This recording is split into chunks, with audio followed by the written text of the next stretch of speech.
అంత గొప్ప స్వరపేటిక.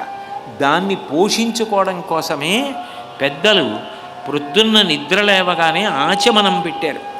ఆచమనం పూజలో మొట్టమొదట ఎందుకు చేస్తారంటే, రామనామం చాలా గొప్పది, కానీ రామనామం ఏది? కేశవ, నారాయణ, మాధవ, గోవింద, విష్ణు, మధుసూదన, జయవిక్రమ, వామన, శ్రీధర, హృషీకేశ, పద్మనాభ, దామోదర, సంకర్షణ, వాసుదేవ, ప్రద్యుమ్న, అనిరుద్ధ, పురుషోత్తమ, అధోక్షజ, నారసింహ, అచ్యుత, జనార్దన, ఉపేంద్ర, హరే శ్రీకృష్ణాయ నమః 24 నామాల్లో రామనామం చెప్పలేదు.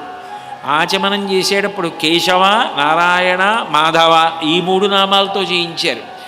ఈ 3 నామాలతో ఎందుకు చేయించాలి అంటే, కేశవాయ స్వాహ అన్నాను అనుకోండి, కే కే కే అన్నప్పుడు నాలుక పై అంగిడిని తగులుతుంది. అలా వచ్చే శబ్దాలన్నింటికీ కావలసిన విధంగా స్వరపేటికలో నూనె పోసి ఏ విధంగా అయితే కందెన వేసి యంత్రం బాగా తిరిగేటట్టు చేస్తారో అట్లా మినపగుంజ మునిగినంత నీరు పోసి స్వరపేటికని కాపాడుకుంటారు.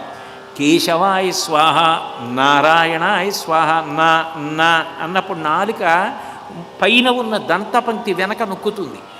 అప్పుడు వచ్చే శబ్దాన్ని పలికించి భగవన్నామం పలికించి ఇంకొక నీటి చుక్క తాగిస్తారు స్వరపేటికకి కందెనగా.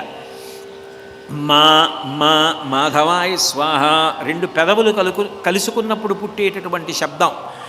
3వసారి నీటి చుక్క తాగించి మళ్ళీ స్వరపేటికని రక్షిస్తారు.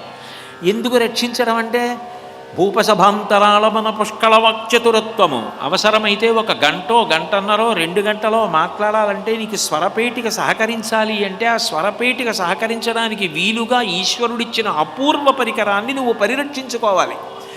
అది పనిచేయడానికి సిద్ధంగా ఉంచుకోవాలి.